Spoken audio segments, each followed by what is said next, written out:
नमस्कार दोस्तों, VM classes पे आप सभी का हार्दिक स्वागत है। वीएम क्लासेस आज आप सभी के लिए लेकर आया है कंप्यूटर और साइंस के जो मोस्ट इम्पोर्टेंट फैक्ट हैं जो आगामी परीक्षाओं के अंदर बहुत ज़्यादा पूछे जा रहे हैं, उन सभी का हम अध्ययन करने वाले हैं। तो बने रहिए हमारे इस चैनल के साथ। जिसने अभी तक लाइक नहीं किया वो लाइक करें, शेयर करें और सब्सक्राइब करें। बेल आइकन के बटन को प्रेस करें ताकि सबसे पहले आपको नोटिफिकेशन मिल सके। तो आइए आज की हम क्लास स्टार्ट करते हैं। ये जो क्लास रहने वाली है वन लाइनर रहने वाली है, ताकि आपको जल्दी से इसका रिवीजन हो सके। तो जल्दी रिवीजन मोड पे कार्य को गति देने के लिए हमने ये कार्य किया है। तो जल्दी से जल्दी शेयर कीजिए ताकि सभी के बच्चों के पास ये क्लास पहुँच सके। तो बने रहिए हमारी इस क्लास के साथ लास्ट तक, एंड तक। बहुत अच्छे क्वेश्चन हैं, बहुत अच्छे आपको हूबहू क्वेश्चन देखने को मिलेंगे पेपर के अंदर। तो फर्स्ट क्वेश्चन देखिए, कंप्यूटर का आविष्कार किसने किया था? बहुत ही अच्छा क्वेश्चन है। देखिए, कंप्यूटर का आविष्कार किसने किया था? तो कंप्यूटर का आविष्कार किया था चार्ल्स बेबेज ने। किसने किया था? चार्ल्स बेबेज ने किया था। किसने किया था? चार्ल्स बेबेज ने किया था। तो कंप्यूटर का मस्तिष्क किसे कहा जाता है? तो आप सभी को पता है कि कंप्यूटर का जो मस्तिष्क है वो किसे कहा जाता है? वो कहा जाता है सीपीयू को। किसे कहा जाता है? सीपीयू को कहा जाता है। तो सीपीयू की जो फुल फॉर्म है वो क्या होती है? सेंट्रल प्रोसेसिंग यूनिट होती है। क्या होती है? सेंट्रल प्रोसेसिंग यूनिट होती है। क्या होती है? सेंट्रल प्रोसेसिंग यूनिट होती है। ध्यान में रखेंगे। तो कंप्यूटर का जो मस्तिष्क है उसे सीपीयू को कहते हैं, और सीपीयू का पूर्ण नाम क्या होता है? सेंट्रल प्रोसेसिंग यूनिट होती है। इसी के साथ नेक्स्ट क्वेश्चन देखिए, www का पूर्ण रूप क्या है? तो www का पूर्ण रूप क्या होता है? वो होता है वर्ल्ड वाइड वेब होता है। क्या होता है? वर्ल्ड वाइड वेब होता है। बहुत ही अच्छा क्वेश्चन है। www का पूर्ण रूप क्या होता है? वर्ल्ड वाइड वेब होता है। इसी के साथ नेक्स्ट क्वेश्चन देखिए, एक बाइट में कितने बिट होते हैं? एक बाइट में कितने बिट होते हैं? एक बाइट में होते हैं 8 बिट होते हैं। कितने बिट होते हैं? 8 बिट होते हैं। इसी के साथ नेक्स्ट क्वेश्चन देखिए, HTML HTML का पूर्ण रूप क्या है? HTML का पूर्ण रूप क्या है? Hyper text markup language. ये जो शॉर्ट फॉर्म है बहुत बार पूछी जाती है और बच्चों की बहुत बार गलत होती है। हाइपर टेक्स्ट मार्कअप लैंग्वेज, ध्यान में रखेंगे। हाइपर टेक्स्ट मार्कअप लैंग्वेज किसका पूर्ण रूप है? HTML का पूर्ण रूप है। इसी के साथ नेक्स्ट क्वेश्चन देखिए, आरएम का पूर्ण रूप क्या है? तो आप सभी को पता है कि आरएम का पूर्ण रूप क्या होता है? Random access memory. तो आर एम और आर ओ एम का पूर्ण रूप क्या होता है? Read only memory. तो रीड ओनली मेमोरी किसका होता है? आर ओ एम होता है। और रैंडम एक्सेस मेमोरी किसका होता है? आर ए एम का पूर्ण रूप होता है। इसके साथ नेक्स्ट क्वेश्चन देखिए, इनपुट डिवाइस के उदाहरण। इनपुट डिवाइस से मतलब होता है कि वे डिवाइस जो कंप्यूटर के अंदर डाटा को इनपुट करते हैं। जिस प्रकार से कीबोर्ड की सहायता से हम कंप्यूटर के अंदर डाटा को इनपुट करते हैं, माउस की सहायता से करते हैं, प्रिंटर की सहायता से। देखिए, प्रिंटर एक स्कैनर होता है, स्कैनर की सहायता से हम डाटा को इनपुट करते हैं। ठीक है, प्रिंटर की सहायता से हम डाटा को बाहर मतलब कि आउटपुट लेते हैं प्रिंटर की सहायता से, और स्कैनर की सहायता से इनपुट करते हैं। तो ध्यान में रखेंगे, स्पीकर जो होता है आउटपुट निकालता है।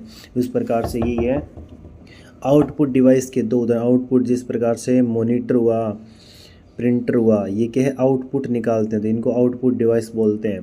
वे डिवाइस जो किसी डाटा को कंप्यूटर के अंदर भेजते हैं वो इनपुट होते हैं, बाहर निकालते हैं वो आउटपुट। जिस प्रकार स्पीकर है वो कंप्यूटर से आवाज़ को बाहर निकाल रहा है, वो क्या? वो आउटपुट हुआ। माउस की सहायता से हम डाटा को इंटर करवाते हैं, वो हुआ इनपुट डिवाइस। इस प्रकार से इनको ध्यान में रखेंगे। कंप्यूटर में डेटा की सबसे छोटी इकाई क्या होती है? कंप्यूटर में डाटा की सबसे छोटी इकाई क्या होती है? बताइए। कंप्यूटर में सबसे डाटा की छोटी इकाई होती है बिट होती है। क्या होती है? बिट होती है। 1 किलोबाइट केबी में कितने बाइट होते हैं? 1 किलोबाइट में कितने?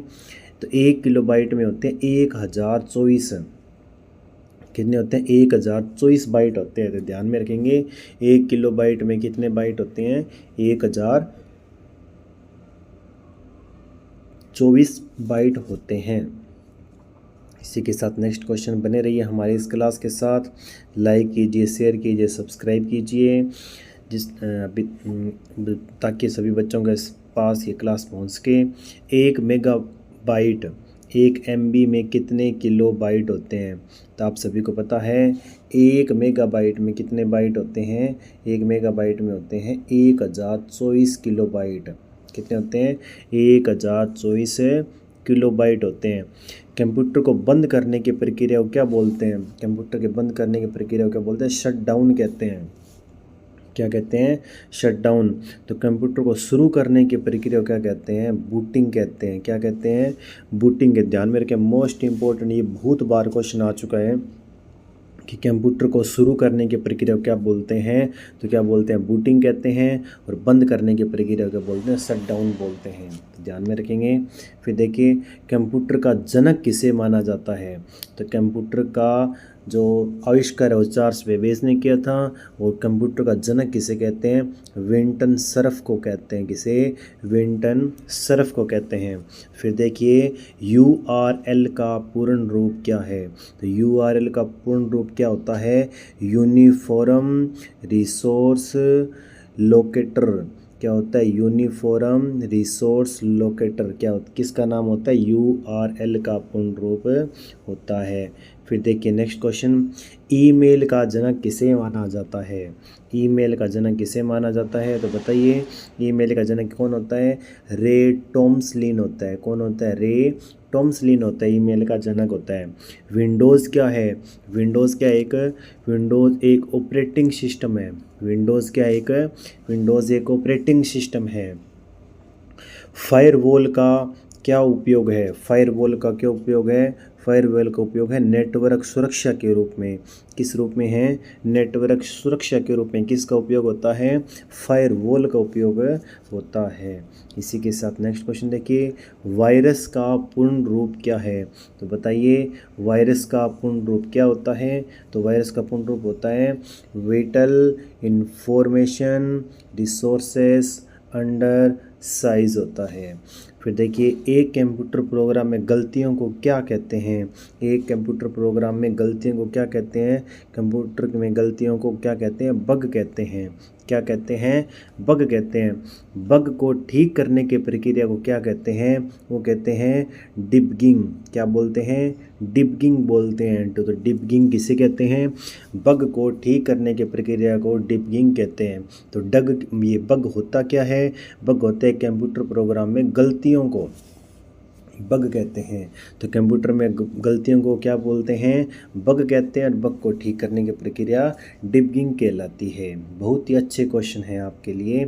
CPU के कितने मुख्य भाग होते हैं? तो CPU के मुख्य रूप से 3 भाग हैं। कौन कौन से? ALU, CU और रजिस्टर। बहुत बार पूछा गया है। निम्न में से CPU का भाग नहीं है। निम्न में से CPU का भाग नहीं है। तो ऑप्शन में होता है ALU, CU, रजिस्टर। तो ये जो रजिस्टर है इस पे हम क्लिक करते हैं कि ये नहीं हो सकता, परंतु ये CPU का भाग होता है। तो CPU के मुख्य भाग कौन कौन से हैं? ALU है, CU है, रजिस्टर्स है। तो ध्यान में रखेंगे। इसी के साथ नेक्स्ट क्वेश्चन, ALU का पूर्ण रूप क्या होता है? तो ALU का पूर्ण रूप क्या होता है? अर्थमेटिक लॉजिक यूनिट होता है। अर्थमेटिक लॉजिक यूनिट होता है। फिर देखिए, CU का पूर्ण रूप क्या होता है? CU का जो पूर्ण रूप वो क्या होता है? कंट्रोल यूनिट होता है। क्या होता है? कंट्रोल यूनिट होता है CU का पूर्ण रूप। पहला कंप्यूटर माउस किसने बनाया था? तो बताइए, पहला कंप्यूटर माउस किसने बनाया था? बनाया था डगलस एंगल बर्ट ने। किसने बताया था? डगलस एंगल बर्ट ने बनाया था। तो ध्यान में रखेंगे। फिर इसी के साथ नेक्स्ट क्वेश्चन देखिए, भारत में निर्मित पहला सुपर कंप्यूटर कौन सा था है? तो भारत में निर्मित पहला सुपर कंप्यूटर कौन सा है? वो है परम 8000। कौन सा है? परम 8000 है। तो फिर बताइए, गूगल क्या है? गूगल एक सर्च इंजन है। गूगल क्या एक सर्च इंजन है। वाईफाई का पूर्ण रूप क्या होता है? तो वाईफाई का पूर्ण रूप क्या होता है? वायरलेस फिडिलिटी होता है। वायरलेस फिडिलिटी किसका पूर्ण रूप होता है? वो होता है वाईफाई का नाम होता है। फिर बताइए ब्लूटूथ क्या है? ब्लूटूथ बताइए क्या होता है? ब्लूटूथ है एक वायरलेस तकनीक है। ब्लूटूथ क्या है? एक वायरलेस तकनीक है। वायरलेस तकनीक क्या है? एक ब्लूटूथ है। स्कैनर क्या है? स्कैनर एक इनपुट डिवाइस है। स्कैनर क्या है? एक इनपुट डिवाइस। स्पीकर क्या है? स्पीकर अभी आपको बताया था पहले कि स्पीकर की सहायता से हम म्यूज़िक को बाहर की तरफ आउटपुट करवाते हैं, तो वो एक आउटपुट डिवाइस है। फिर देखिए नेक्स्ट क्वेश्चन, वेबकैम क्या है? वेबकैम क्या है? वेबकैम एक इनपुट डिवाइस है। वेबकैम क्या एक इनपुट डिवाइस है। यूएसबी का पूर्ण रूप क्या है? यूएसबी का पूर्ण रूप क्या होता है? यूनिवर्सल सीरियल बस होता है। यूनिवर्सल सीरियल बस होता है। तो कंप्यूटर की प्राथमिक मेमोरी कौन सी है? कंप्यूटर की प्राथमिक मेमोरी क्या कहलाती है? रैम कहलाती है। क्या कहलाती है? रैम। तो आरएम रैम का पूर्ण रूप क्या होता है? Random access memory. तो ROM read only memory. ROM का पूर्ण रूप क्या होता है? Read only memory. और रैम का क्या होता है? रैंडम एक्सेस मेमोरी होता है। तो यूएसबी का पूर्ण रूप क्या होता है? यूनिवर्सल सीरियल बस होता है। तो ध्यान में रखेंगे। नेक्स्ट क्वेश्चन, कंप्यूटर की द्वितीयक मेमोरी कौन सी होती है? तो कंप्यूटर की जो द्वितीयक मेमोरी कौन सी होती है? हार्ड डिस्क होती है। कौन सी होती है? हार्ड डिस्क या एसएसडी होती है। फिर है कंप्यूटर सिस्टम ऑपरेटिंग सिस्टम का मुख्य कार्य क्या है? तो ऑपरेटिंग सिस्टम का मुख्य कार्य क्या होता है? हार्डवेयर और सॉफ्टवेयर को मैनेज करना किसका कार्य होता है? ऑपरेटिंग सिस्टम का कार्य होता है।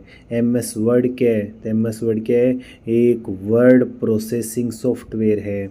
एक वर्ड प्रोसेसिंग सॉफ्टवेयर कौन सा होता है? होता है एमएस वर्ड होता है। तो हार्डवेयर और सॉफ्टवेयर को मैनेज कौन करता है? वो करता है ऑपरेटिंग सिस्टम करता है। तो हार्ड डिस्क को एसएसडी क्या है? वो है एक कंप्यूटर की द्वितीयक मेमोरी है। इसी के साथ नेक्स्ट क्वेश्चन देखिए, एमएस एक्सेल क्या है? एमएस एक्सेल क्या है? एमएस एक्सेल एक स्प्रेडशीट सॉफ्टवेयर है। एमएस एक्सेल क्या एक स्प्रेडशीट सॉफ्टवेयर है। एमएस पावर पॉइंट क्या है? एमएस पावर पॉइंट एक प्रेजेंटेशन सॉफ्टवेयर है। एमएस पावर पॉइंट का एक प्रेजेंटेशन सॉफ्टवेयर है। एक कंप्यूटर नेटवर्क क्या है? आपस में जुड़े कंप्यूटरों का समूह क्या कहलाता है? कंप्यूटर नेटवर्क कहलाता है। एक कंप्यूटर नेटवर्क के आपस में जुड़े कंप्यूटरों का समूह क्या कहलाता है? Computer network. एक प्रेजेंटेशन सॉफ्टवेयर क्या एमएस पावर पॉइंट है। एक सेपरेट सीट सॉफ्टवेयर क्या एमएस एक्सेल है। इसी के साथ नेक्स्ट क्वेश्चन देखिए, LAN LAN का पूर्ण रूप क्या है? तो लोकल एरिया नेटवर्क है। क्या है इसका? लोकल एरिया नेटवर्क है। WAN का पूर्ण रूप क्या है? तो यह है वाइड एरिया नेटवर्क है। सॉफ्टवेयर के दो मुख्य प्रकार कौन से हैं? सॉफ्टवेयर के दो मुख्य प्रकार कौन से हैं? वो सिस्टम सॉफ्टवेयर और एप्लीकेशन सॉफ्टवेयर किसके प्रकार हैं? ये सॉफ्टवेयर के प्रकार हैं। इसी के साथ नेक्स्ट क्वेश्चन देखिए, C++ और जावा क्या है? C++ और जावा ये क्या है? तो बताइए ये क्या है? ये प्रोग्रामिंग भाषाएं हैं। क्या है? एक प्रोग्रामिंग भाषाएं हैं। कंपाइलर क्या है? कंपाइलर क्या है? तो कंपाइलर क्या है? उच्च स्तरीय भाषा को मशीन भाषा में बदलना क्या कहलाता है? कंपाइलर कहलाता है। तो उच्च स्तरीय भाषा को मशीनी भाषा में बदलना क्या कहलाता है? कंपाइलर कहलाता है। फिर देखिए नेक्स्ट, मदरबोर्ड क्या है? मदरबोर्ड क्या है? कंप्यूटर का मुख्य सर्किट बोर्ड होता है। कंप्यूटर का मुख्य सर्किट बोर्ड क्या कहलाता है? मदरबोर्ड कहलाता है। फिर देखिए नेक्स्ट क्वेश्चन, प्रोसेसर क्या है? प्रोसेसर क्या है? कंप्यूटर का दिमाग। कंप्यूटर का दिमाग जो निर्देशों को क्या करता हो? संसाधित करता हो, वो क्या कहलाता है? प्रोसेसर क्या कहलाता है। फिर देखिए नेक्स्ट क्वेश्चन, क्लाउड कंप्यूटिंग क्या है? तो क्लाउड कंप्यूटिंग क्या है? इंटरनेट पर संसाधनों और सेवाओं का वितरण क्या कहलाता है? क्लाउड कंप्यूटिंग कहलाता है। क्लाउड कंप्यूटिंग क्या है? इंटरनेट पर संसाधनों और सेवाओं का वितरण क्या कहलाता है? क्लाउड कंप्यूटिंग कहलाता है। आर्टिफिशियल इंटेलिजेंस क्या है? एआई जिसको कहते हैं आर्टिफिशियल इंटेलिजेंस क्या है? ये है मशीनों द्वारा, ये क्या है? मशीनों द्वारा मानव जैसी बुद्धिमत्ता का प्रदर्शन क्या कहलाता है? एआई। मशीनों द्वारा मानव जैसी बुद्धिमत्ता का प्रदर्शन क्या कहलाता है? एआई। एआई का बहुत यूज़ किया जा रहा है, अब आप सभी को पता है मोबाइल के अंदर एआई बहुत है। एआई क्या काम करता है? एआई से बहुत अच्छे कार्य किए जा सकते हैं। वो मशीनों द्वारा मानव जैसी बुद्धिमत्ता, हम एआई को कोई भी कार्य देते हैं वो आसानी से हमारे उसका जवाब दे सकते हैं। तो इसी के साथ नेक्स्ट क्वेश्चन देखिए हमारे इस क्लास। फिर नेक्स्ट क्वेश्चन है कौन सा स्टोरेज डिवाइस अस्थिर है? अस्थिर बताना है कौन सा है? तो अस्थिर है रैम। कौन सा है? रैम है। फिर देखिए नेक्स्ट क्वेश्चन, कौन सा स्टोरेज डिवाइस स्थिर है? पहले पूछा था कौन सा डिवाइस अस्थिर है, अस्थिर तो रैम है। तो कौन सा डिवाइस जो स्थिर है वो कौन सा है? वो है रोम। कौन सा है? रोम, जिसे क्या बोलते हैं? रीड ओनली मेमोरी या हार्ड डिस्क कहते हैं। फ्लॉपी डिस्क का आविष्कार किसने किया था? बताइए, फ्लॉपी डिस्क का जो आविष्कार है वो किसने किया था? वो किया था एलन सुगर्ट ने। किसने किया था? एलन सुगर्ट ने किया था फ्लॉपी डिस्क का आविष्कार। फिर देखिए नेक्स्ट क्वेश्चन, सबसे पहली प्रोग्रामिंग भाषा कौन सी थी? तो सबसे पहले जो प्रोग्रामिंग भाषा थी वो कौन सी थी? फोर्ट्रान थी। कौन सी थी? फोर्ट्रान थी। तो पहला इलेक्ट्रॉनिक डिजिटल कंप्यूटर कौन सा था? तो पहला इलेक्ट्रॉनिक डिजिटल जो कंप्यूटर है वो कौन सा था? वो था ENIAC। कौन सा था? ENIAC, बिल्कुल ध्यान में रखेंगे। तो कंप्यूटर की पहली पीढ़ी में किसका विकास किया गया था? तो कंप्यूटर में पहली पीढ़ी में किसका विकास किया गया था? वो किया गया था वैक्यूम ट्यूब का। किसका विकास किया गया था? वैक्यूम ट्यूब का विकास किया गया था। बहुत ही अच्छे क्वेश्चन हैं, इन क्वेश्चनों के साथ बने रहिए। फिर देखिए नेक्स्ट क्वेश्चन, कंप्यूटर की दूसरी पीढ़ी में किसका उपयोग किया गया था? तो कंप्यूटर की दूसरी पीढ़ी में किसका उपयोग किया गया था? वो किया गया था ट्रांजिस्टर का। पहली पीढ़ी में किसका उपयोग किया था? वैक्यूम ट्यूब का। और दूसरी पीढ़ी में ट्रांजिस्टर का उपयोग किया गया था। कंप्यूटर की तीसरी पीढ़ी में किसका उपयोग किया गया था? वो किया गया था IC का, जिसे क्या बोलते हैं? इंटीग्रेटेड सर्किट बोलते हैं। इंटीग्रेटेड सर्किट का उपयोग कौन सी पीढ़ी के कंप्यूटर में किया गया था? वो गया तीसरी में। और ट्रांजिस्टर का दूसरी पीढ़ी में, और वैक्यूम ट्यूब का पहली पीढ़ी में। और कंप्यूटर की चौथी पीढ़ी में किसका उपयोग किया गया है? वो किया गया था माइक्रो प्रोसेसर का। किसका किया गया है? माइक्रो प्रोसेसर का उपयोग किया गया। तो ध्यान में रखेंगे चारों पीढ़ियाँ। पहले में वैक्यूम ट्यूब है, दूसरे में ट्रांजिस्टर है, तीसरे में IC है, इंटीग्रेटेड सर्किट है, चौथे में माइक्रो प्रोसेसर है। तो ध्यान में रखेंगे। कंप्यूटर की पाँचवीं पीढ़ी में किस पर जोर दिया गया है? तो पाँचवीं पीढ़ी चल रही है। पाँचवीं पीढ़ी में किस पर जोर दिया गया है? वो दिया गया आर्टिफिशियल इंटेलिजेंस पे। किस पे किया गया है? आर्टिफिशियल इंटेलिजेंस पे जोर दिया गया है। तो डिजिटल सिग्नल को एनालॉग सिग्नल में बदलना क्या कहलाता है? तो डिजिटल सिग्नल को एनालॉग सिग्नल में बदलना क्या कहलाता है? वो कहलाता है मोडेम। क्या कहलाता है? मोडेम कहलाता है। इसी के साथ नेक्स्ट क्वेश्चन देखिए, एनालॉग सिग्नल को डिजिटल सिग्नल में कौन बदलता है? तो एनालॉग सिग्नल को डिजिटल सिग्नल में कौन बदलता है? तो बदलता है मोडेम। कौन बदलता है? मोडेम। VPN का पूर्ण रूप क्या होता है? तो VPN का पूर्ण रूप क्या होता है? वर्चुअल प्राइवेट नेटवर्क होता है। तो VPN का पूर्ण रूप क्या होता है? वर्चुअल प्राइवेट नेटवर्क होता है। FTP का पूर्ण रूप क्या होता है? ये होता है फाइल ट्रांसफ़र प्रोटोकॉल होता है। तो फाइल ट्रांसफ़र प्रोटोकॉल किसका पूर्ण रूप होता है? FTP का पूर्ण रूप होता है। इसी के साथ नेक्स्ट क्वेश्चन देखिए, HTTP का पूर्ण रूप क्या होता है? HTTP का पूर्ण रूप क्या होता है? Hyper text transfer protocol. Hyper text transfer protocol किसका पूर्ण रूप होता है? HTTP का होता है। HTTPS का पूर्ण रूप क्या होता है? बताइए। इसके आगे S लग जाए तो क्या बन जाएगा? सिक्योर और लगाना है इसके आगे। तो hyper text transfer protocol secure. Spam का पूर्ण रूप क्या होता है? स्पैम होता क्या है? स्पैम होता है एक अवांछित ईमेल होता है, जिसे क्या बोलते हैं? स्पैम बोलते हैं। तो बहुत ही अच्छे क्वेश्चन हैं। फिशिंग क्या है? फिशिंग क्या है? फिशिंग एक धोखाधड़ी वाला ईमेल जिसके माध्यम से संवेदनशील जानकारी चुराई जाती है। तो धोखाधड़ी वाला ईमेल जिसके माध्यम से संवेदनशील जानकारी चुराई जाती है वो क्या कहलाता है? फिशिंग कहलाता है। फिर देखिए कुकीज़ क्या है? कुकीज़ क्या होता है? वेबसाइट द्वारा भेजी गई छोटी डेटा फाइलें क्या कहलाती है? कुकीज़ कहलाती है। वेबसाइट के द्वारा भेजी गई छोटी डेटा फाइलें क्या कहलाती है? कुकीज़ कहलाती है। ब्लॉकचेन क्या है? तो ब्लॉकचेन क्या है? एक वितरित डेटाबेस तकनीक है।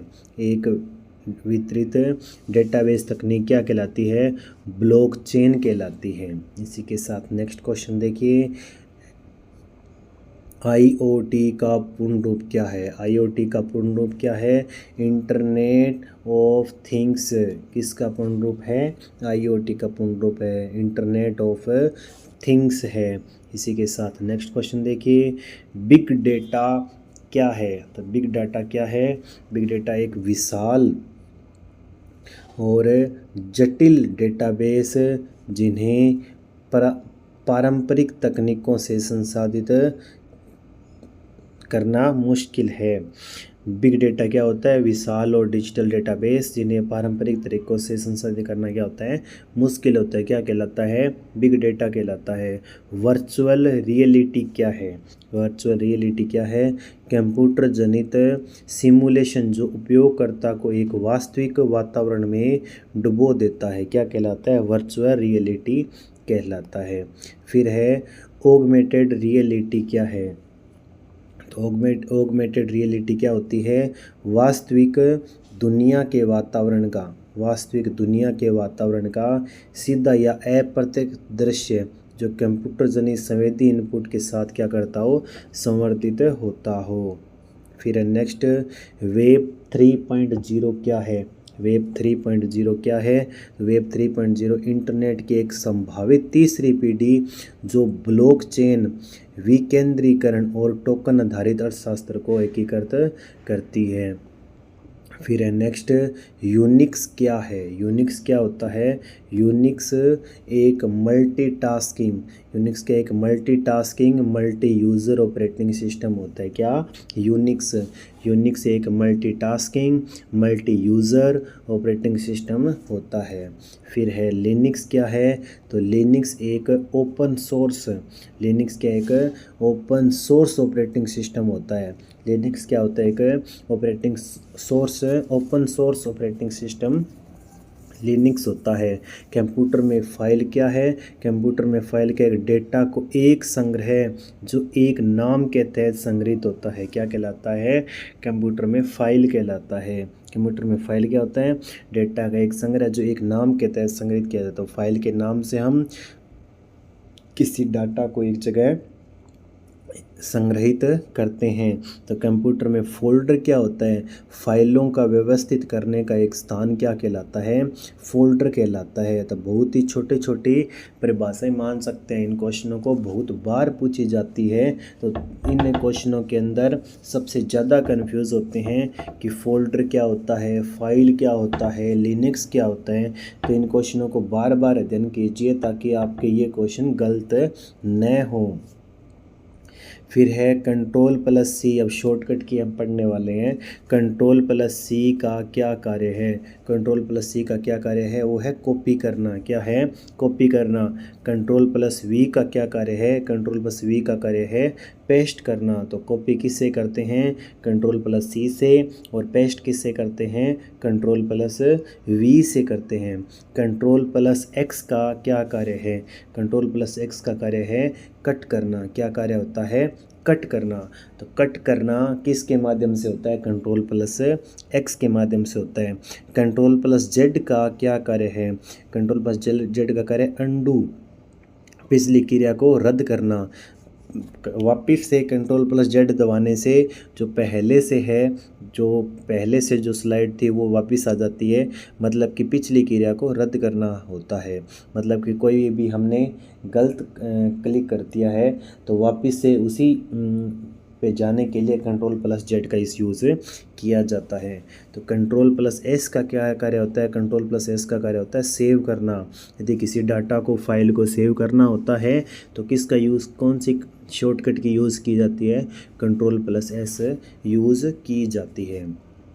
इसी के साथ नेक्स्ट देखिए, F5 कुंजी का क्या उपयोग है? F5 कुंजी का क्या उपयोग होता है? वेब पेज को रिफ्रेश करना किस और स्लाइड शुरू करना किसका कार्य होता है? F5 की कुंजी का कार्य होता है। प्रिंटर कितने प्रकार के होते हैं? एक होता है इम्पैक्ट और एक नॉन इम्पैक्ट कंप्यूटर होता है। प्रिंटर होता है डॉट मैट्रिक्स प्रिंटर किस प्रकार का प्रिंटर है? वो है इम्पैक्ट प्रिंटर है। कौन सा है? इम्पैक्ट प्रिंटर है। फिर देखिए, इंकजेट और लेज़र प्रिंटर किस प्रकार के प्रिंटर हैं? ये बताइए, इंकजेट और लेज़र प्रिंटर किस प्रकार के प्रिंटर हैं? ये है नॉन इम्पैक्ट प्रिंटर है। कौन से हैं? नॉन इम्पैक्ट प्रिंटर हैं। MICR का पूर्ण रूप क्या होता है? ये होता है मैग्नेटिक इंक करेक्टर रिकॉग्निशन। ठीक है। OMR का पूर्ण रूप क्या होता है? Optical mark recognition. फिर है नेक्स्ट क्वेश्चन, बारकोड रीडर क्या है? एक बारकोड रीडर क्या है? एक इनपुट डिवाइस है। बारकोड रीडर क्या है? एक इनपुट डिवाइस है। हम बारकोड रीडर की सहायता से कंप्यूटर को डाटा इनपुट करवाते हैं, इसलिए इनपुट डिवाइस है। QR कोड का पूर्ण रूप क्या होता है? क्विक रिस्पॉन्स कोड होता है। क्विक रिस्पॉन्स कोड किसका नाम होता है? QR कोड का पूर्ण रूप होता है। फिर नेक्स्ट क्वेश्चन देखिए, डिजिटल हस्ताक्षर क्या है? तो डिजिटल हस्ताक्षर क्या है? एक इलेक्ट्रॉनिक हस्ताक्षर जो दस्तावेज की प्रामाणिकता सुनिश्चित करता है, क्या कहलाता है? इलेक्ट्रॉनिक, ये डिजिटल हस्ताक्षर कहलाता है। फिर है इंक्रिप्शन। इंक्रिप्शन क्या है? इंक्रिप्शन एक डेटा को कोड में बदलने की प्रक्रिया ताकि अनधिकृत उपयोगकर्ता इसे पढ़ न सके, क्या कहलाता है? इंक्रिप्शन कहलाता है। फिर देखिए नेक्स्ट, फिर डिक्रिप्शन क्या है? डिक्रिप्शन क्या होता है? वो होता है इनक्रिप्टेड डेटा को वापस मूल प्रारूप में बदलने की प्रक्रिया, क्या कहलाता है? डिक्रिप्शन कहलाता है। हैकर क्या होता है? हैकर क्या होता है? एक व्यक्ति जो कंप्यूटर सिस्टम में अनधिकृत पहुंच प्राप्त करता है, क्या कहलाता है? हैकर कहलाता है। फिर देखिए नेक्स्ट, साइबर सुरक्षा क्या है? साइबर सुरक्षा बताइए क्या है? कंप्यूटर सिस्टम और नेटवर्क को डिजिटल हमलों से बचाना क्या कहलाता है? साइबर सुरक्षा कहलाता है। सोशल इंजीनियरिंग क्या है? सोशल इंजीनियरिंग क्या है? मनोवैज्ञानिक हेरफेर के माध्यम से लोगों से गोपनीय जानकारी निकालने का प्रयास करना, क्या कहलाता है? सोशल इंजीनियरिंग कहलाता है। फिर है क्लाउड स्टोरेज क्या है? तो क्लाउड स्टोरेज क्या होता है? डेटा को इंटरनेट पर दूरस्थ सर्वर में संग्रहित करना, क्या कहलाता है? क्लाउड स्टोरेज कहलाता है। वर्चुअल मशीन क्या है? तो वर्चुअल मशीन बताइए क्या है? वर्चुअल मशीन एक कंप्यूटर आधारित सॉफ्टवेयर आधारित कंप्यूटर जो एक भौतिक कंप्यूटर के समान व्यवहार करता है। तो इसी के साथ हमारे जो कंप्यूटर के जो क्वेश्चन हैं वो कंप्लीट होते हैं। इसके बाद हम करने वाले हैं साइंस के क्वेश्चन। किसके क्वेश्चन करेंगे? साइंस के क्वेश्चन करेंगे। तो बने रहिए हमारे इस क्लास के साथ। साइंस के क्वेश्चन स्टार्ट करने वाले हैं, तो बने रहिए हमारे इस क्लास के साथ। नेक्स्ट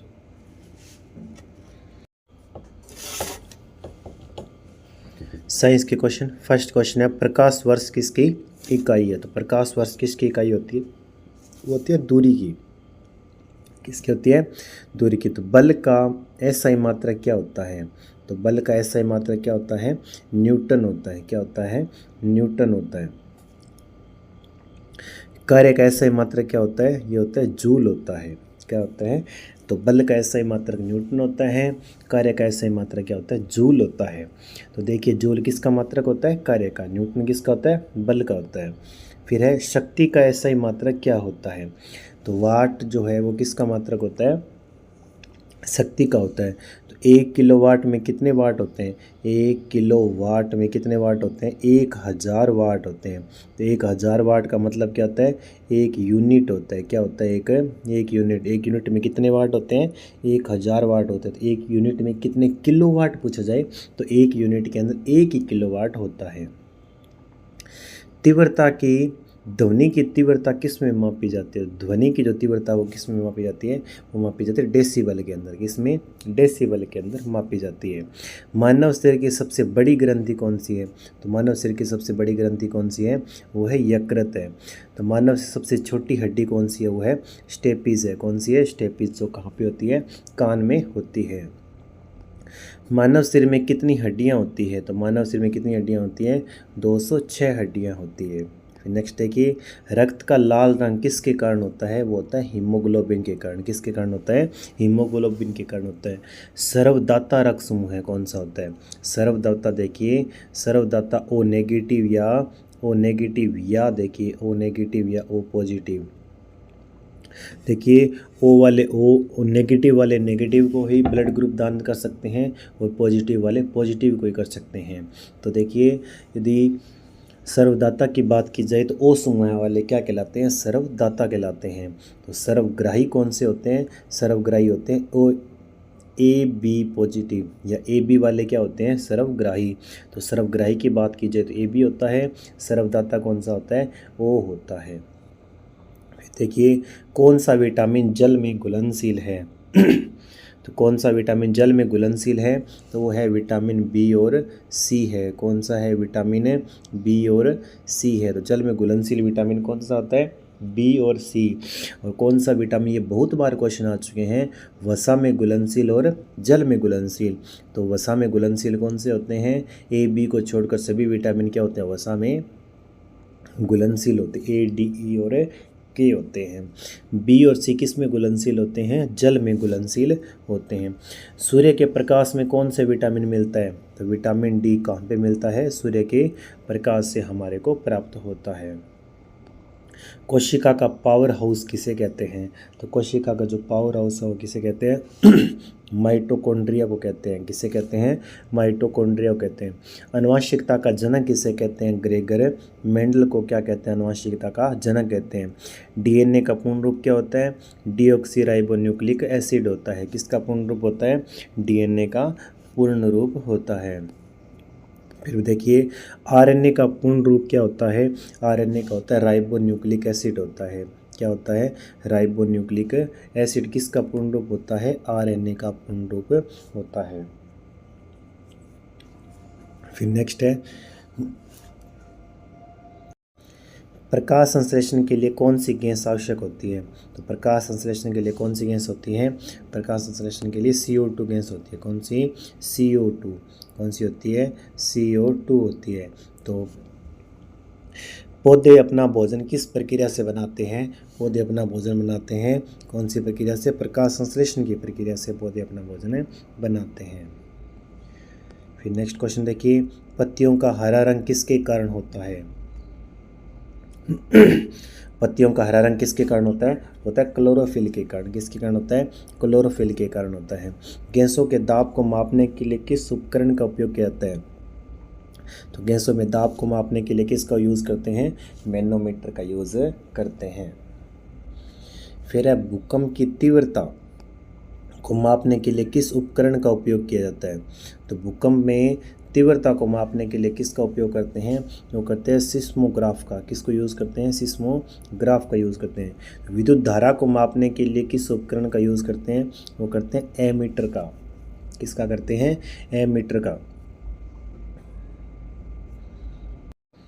वोल्टेज मापने के लिए किस उपकरण का उपयोग किया जाता है, तो वोल्टेज मापने के लिए कौन से उपकरण का यूज़ करते हैं, वो करते हैं वोल्टमीटर का। कौन से उपकरण का, वोल्टमीटर का।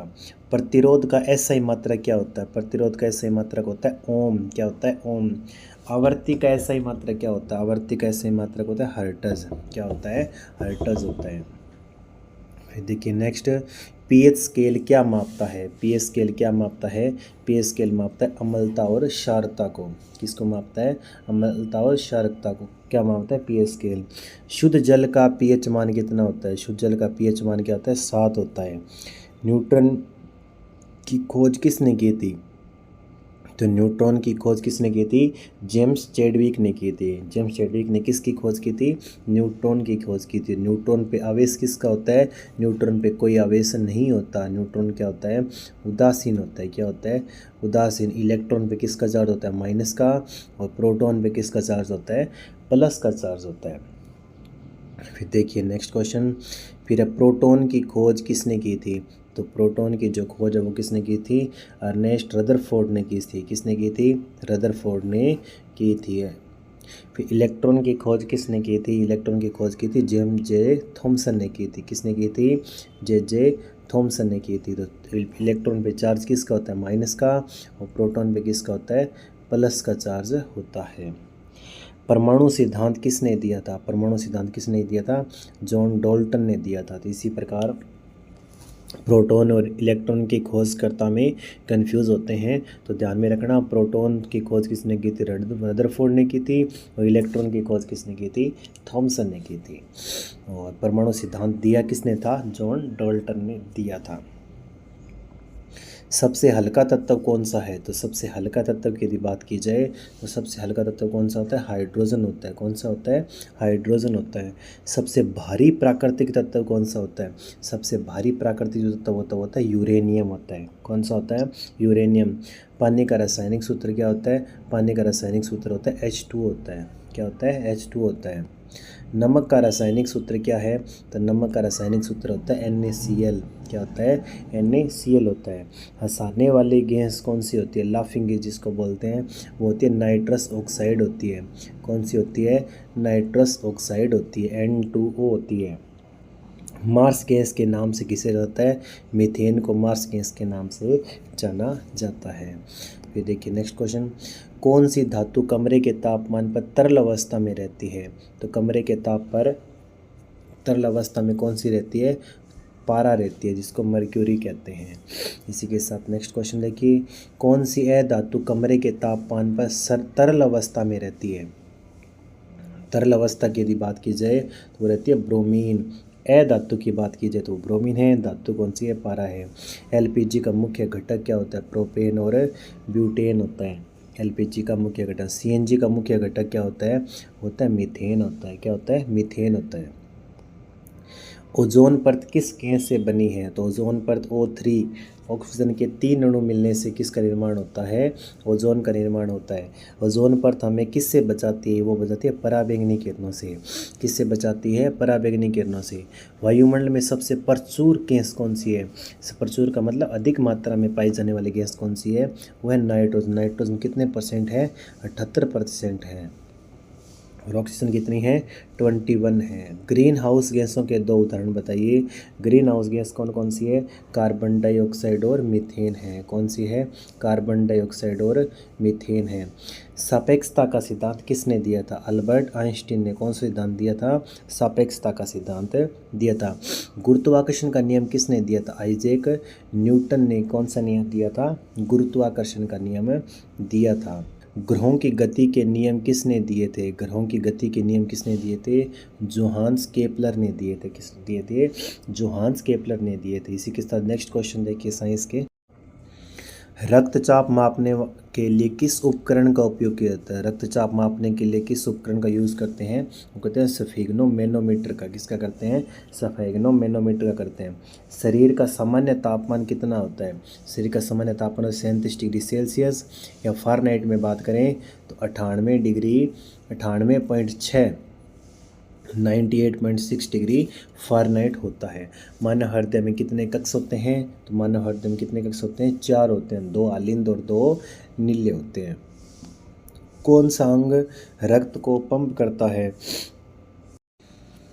प्रकाश की गति कितनी होती है? निर्वात में प्रकाश की यदि गति की बात की जाए, जहाँ पर क्या नहीं होती? वायु नहीं होती। तो जहाँ पर वायु नहीं होती वहाँ पर प्रकाश की गति कितनी? लगभग 3 × 10⁸ मीटर प्रति सेकंड होती है। तो प्रकाश की चाल कितनी होती है 3 × 10⁸ मीटर प्रति सेकंड। ध्वनि की गति सबसे अधिक किस में होती है? ध्वनि की गति होती है ठोस में। किस में होती है? ठोस में होती है।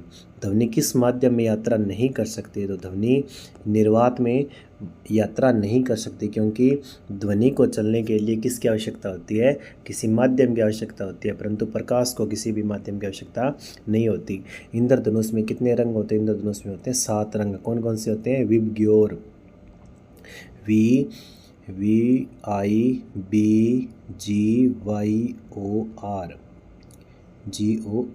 कितने हो गए? ये 7 हो गए। V से वॉयलेट, I से इंडिको, B से ब्लू, G से ग्रीन, Y से येलो, O से ऑरेंज, R से रेड।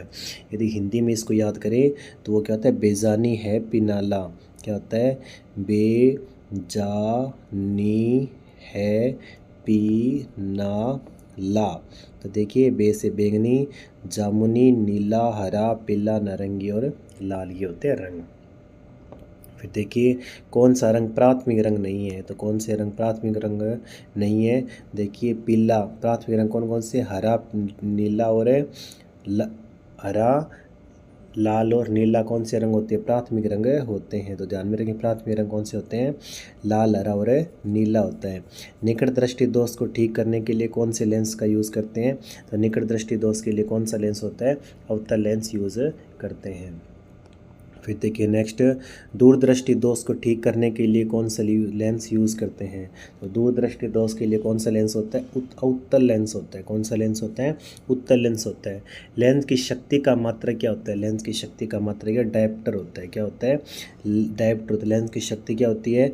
P बराबर, लेंस की शक्ति मतलब पावर ऑफ लेंस, P बराबर 1/f होता है। तो लेंस की जो शक्ति होती है वो फोकस दूरी की क्या होती है? व्युत्क्रमानुपाती होती है। क्या होती है? व्युत्क्रमानुपाती होती है। विद्युत ऊर्जा का वाणिज्यिक मात्रक क्या है? विद्युत ऊर्जा का जो वाणिज्यिक मात्रक क्या होता है? वो होता है किलोवाट घंटा। क्या होता है? किलोवाट घंटा होता है। परमाणु बम किस सिद्धांत पर कार्य करता है? वो करता है नाभिकीय विखंडन पर। परमाणु बम किस सिद्धांत पर कार्य करता है? नाभिकीय विखंडन पर कार्य करता है। हाइड्रोजन बम किस सिद्धांत पर कार्य करता है? तो हाइड्रोजन जो बम है किस सिद्धांत पर कार्य करता है? वो करता है नाभिकीय संलयन पर। कौन से? नाभिकीय संलयन पर। पेंसिल की लीड किससे बनी होती है? पेंसिल की लीड किससे बनी होती है? ग्रेफाइट से बनी होती है। किससे बनी होती है? ग्रेफाइट से। हीरा किसका अपरूप है? हीरा है किसका? कार्बन का अपरूप हीरा है। गैस वेल्डिंग में कौन सी गैस का उपयोग किया जाता है? तो गैस वेल्डिंग में कौन सी गैस का उपयोग करते हैं? एसीटिलीन और ऑक्सीजन का उपयोग कहाँ करते हैं? गैस वेल्डिंग में यूज़ करते हैं। तो गैस वेल्डिंग में गैस पूछे तो ऑक्सीजन है। कौन सी गैस है? एसीटिलीन और ऑक्सीजन गैस है। वायुमंडल में ऑक्सीजन का प्रतिशत कितना है? तो वायुमंडल में ऑक्सीजन का प्रतिशत कितना है? 21% है। कितना है? 21% है। फिर देखिए नेक्स्ट, वायुमंडल में कार्बन डाइऑक्साइड का प्रतिशत कितना है? वायुमंडल में CO2 की यदि बात की जाए तो कितना है? लगभग 0.04% क्या है? CO2 है। नाइट्रोजन कितनी है? 78% है। किस वैज्ञानिक ने बताया कि पृथ्वी सूर्य के चारों ओर घूमती है? तो किसने बताया था? निकोलस कोपरनिकस ने बताया था। किसने बताया था? निकोलस कोपरनिकस ने बताया था। सबसे छोटा ग्रह कौन सा होता है? वो सबसे छोटा ग्रह होता है बुध होता है। तो सबसे बड़ा ग्रह कौन सा होता है? बृहस्पति होता है। कौन सा होता है? बृहस्पति होता है। फिर देखिए, किस ग्रह को लाल ग्रह कहा जाता है? किस ग्रह को लाल ग्रह कहा जाता है? तो लाल ग्रह कहते हैं मंगल ग्रह को। किसको कहते हैं? मंगल ग्रह को। किस ग्रह को भोर का तारा या शाम का तारा बोलते हैं? तो वो बोलते हैं शुक्र ग्रह को। शुक्र ग्रह को कौन सा तारा बोलते हैं? भोर का तारा कहते हैं। इसी के साथ नेक्स्ट क्वेश्चन देखिए, तारों के टिमटिमाने का क्या कारण है? तो तारों के टिमटिमाने का क्या कारण है? वायुमंडलीय अपवर्तन की घटना के कारण क्या करते हैं? तारे टिमटिमाते हैं। सूर्य ग्रहण कब होता है? सूर्य ग्रहण कब होता है? जब चंद्रमा सूर्य और पृथ्वी के क्या आ जाता है? बीच आ जाता है। तो तब क्या लगता है? सूर्य ग्रहण लगता है। तो चंद्र ग्रहण कब लगता है? जब पृथ्वी किसके बीच आ जाती है? सूर्य और चंद्रमा के बीच में पृथ्वी आ जाती है। न्यूटन की गति का पहला नियम क्या कहलाता है? तो न्यूटन की गति का जो पहला नियम है जड़त्व का नियम कहलाता है। जड़त्व के नियम को न्यूटन की गति का पहला नियम कहते हैं। इसके अनुसार जब कोई वस्तु गतिशील है तो गतिशील रहती है, और जब कोई वस्तु स्थिर है तो स्थिर बनी रहती है, जब तक उस पर कोई बाह्य बल कार्य न करे।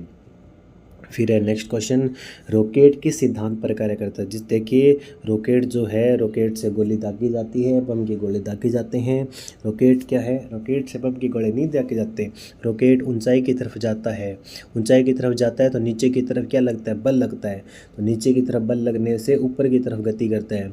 और जो मिसाइल होती है, मिसाइल से गोले दागे जाते हैं। मिसाइल क्या कार्य करती है, मिसाइल पीछे की तरफ धक्का लगाती है, जिससे वो जो मिसाइलें हैं वो आगे की तरफ गति करती है। तो बंदूक से गोली दागते समय गोली तो आगे की तरफ गति करती है और बंदूक को कौन सी साइड में, पीछे की तरफ धक्का लगाती है। मतलब कि क्रिया के बदले क्या हो रही है, प्रतिक्रिया हो रही है। तो रॉकेट किस सिद्धांत पर कार्य करता है, न्यूटन की गति के तीसरे नियम पे। तीसरा नियम कौन सा होता है, क्रिया प्रतिक्रिया का नियम होता है। समुद्री जल का खारापन किस लवण के कारण होता है, सोडियम क्लोराइड के कारण, जिसे क्या बोलते हैं, साधारण नमक बोलते हैं। NaCl कहते हैं, साधारण नमक कहते हैं। फिर देखिए नेक्स्ट, कृत्रिम वर्षा के लिए किसका उपयोग किया जाता है। बहुत ही अच्छा क्वेश्चन है। कृत्रिम वर्षा के लिए किसका उपयोग किया जाता है, सिल्वर आयोडाइड का यूज़ किया जाता है। किसका यूज़ किया जाता है, सिल्वर आयोडाइड का यूज़ किया जाता है।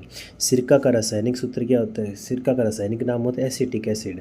सिरका का रासायनिक नाम क्या होता है, एसिटिक एसिड होता है। बेकिंग सोडे का रासायनिक नाम क्या होता है, सोडियम बाइकार्बोनेट होता है। क्या होता है, सोडियम बाइकार्बोनेट। सोडियम बाइकार्बोनेट का सूत्र क्या होता है, NaHCO3 होता है। सोडियम बाइकार्बोनेट, या इसको बोलते हैं सोडियम हाइड्रोजन कार्बोनेट भी कहते हैं। फिर है धोने वाला सोडे का रासायनिक नाम क्या है। धोने वाले सोडे का क्या होता है, सोडियम कार्बोनेट होता है। क्या होता है, सोडियम कार्बोनेट होता है। क्या होता है, NaCO3 होता है। फिर शुष्क बर्फ़ क्या है, शुष्क बर्फ़ क्या है, ठोस कार्बन डाइऑक्साइड का एक शुष्क बर्फ़ है। फिर देखिए नेक्स्ट, रेफ्रिजरेटर में कौन सी गैस का उपयोग किया जाता है। रेफ्रिजरेटर में कौन सी गैस का उपयोग करते हैं, वो करते हैं फ्रियोन या टेट्राक्लोरोइथेन का। फ्रियोन या टेट्राक्लोरोइथेन में कहाँ यूज़ किया जाता है इसका, यहाँ ये किया जाता है गैस में, ये रेफ्रिजरेटर में। कहाँ करते हैं, रेफ्रिजरेटर में। रक्त का थक्का जमने के लिए कौन से विटामिन सहायक होता है। रक्त का थक्का जमने के लिए कौन सा विटामिन है, विटामिन के सहायक होता है। हड्डियों और दांतों के निर्माण के लिए कौन सा खनिज आवश्यक है। हड्डियों और दांतों के निर्माण के लिए कौन सा खनिज आवश्यक है, वो है कैल्शियम और फास्फोरस है। कौन सा है, कैल्शियम और फास्फोरस है। फिर देखिए नेक्स्ट, किस धातु को चाकू से काटा जा सकता है। किस धातु को चाकू से काटा जा सकता है, वो है सोडियम, पोटेशियम और लिथियम को चाकू से आसानी से काटा जा सकता है। गोबर गैस का मुख्य घटक क्या है, तो गोबर गैस का मुख्य घटक है मीथेन है। कौन सा है, मीथेन है। कोशिका की खोज किसने की थी, किसने की थी, कोशिका की खोज की थी रॉबर्ट हुक ने। किसने की थी, रॉबर्ट हुक ने। जीव विज्ञान का जनक किसे कहते हैं, तो जीव विज्ञान का जनक कहते हैं अरस्तु को। किसे कहते हैं, अरस्तु को। वनस्पति विज्ञान का जनक किसे कहते हैं, ये कहते हैं थियोफ्रेस्टस को। किसे कहते हैं, थियोफ्रेस्टस को वनस्पति विज्ञान का जनक कहते हैं। रक्त परिसंचरण तंत्र की खोज किसने की थी, रक्त परिसंचरण तंत्र की खोज किसने की थी, विलियम हार्वे ने की थी। किसने की थी, विलियम हार्वे ने की थी। पेनिसिलिन की खोज किसने की थी, वो की थी अलेक्जेंडर फ्लेमिंग ने की थी। तो अलेक्जेंडर फ्लेमिंग ने किसकी खोज की थी, पेनिसिलिन की खोज की थी। इसी के साथ नेक्स्ट क्वेश्चन देखिए, रेबीज़ के टीके की खोज किसने की थी। तो रेबीज़ के टीके की खोज किसने की थी, लुई पाश्चर ने की थी। किसने की थी, लुई पाश्चर ने की थी। चेचक के टीके की खोज किसने की थी। चेचक के टीके की यदि बात की जाए तो चेचक के टीके की खोज किसने की थी, एडवर्ड जेनर ने की थी। पोलियो के टीके की खोज किसने की थी, तो पोलियो के टीके की खोज किसने की थी, जोनास साल्क ने की थी। किसने की थी, जोनास साल्क ने की थी। इसी के साथ नेक्स्ट क्वेश्चन देखिए, सापेक्ष घनत्व को मापने के लिए किस उपकरण का उपयोग किया जाता है।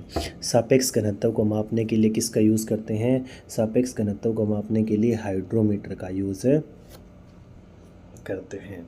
इसी के साथ हमारे जो मोस्ट इम्पोर्टेंट यदि क्वेश्चनों की बात की जाए तो वो कंप्लीट होते हैं।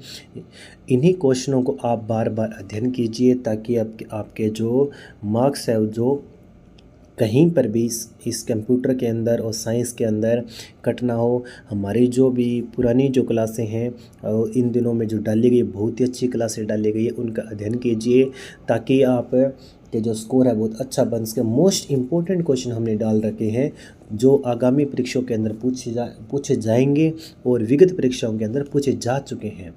आप देख चुके हैं कि राजस्थान पुलिस के अंदर हमारे इन क्लासों में से हूबहू क्वेश्चन देखने को मिले थे। तो बहुत ही अच्छे क्वेश्चन हैं, इन क्वेश्चनों का बार बार अध्ययन कीजिए ताकि आपके जो मार्क्स है कहीं भी कट ना हो। कंफ्यूज होने की आवश्यकता नहीं है। ज़्यादा कंफ्यूज तभी होते हैं जब हम उसको सही रूप से अध्ययन नहीं कर पाते हैं।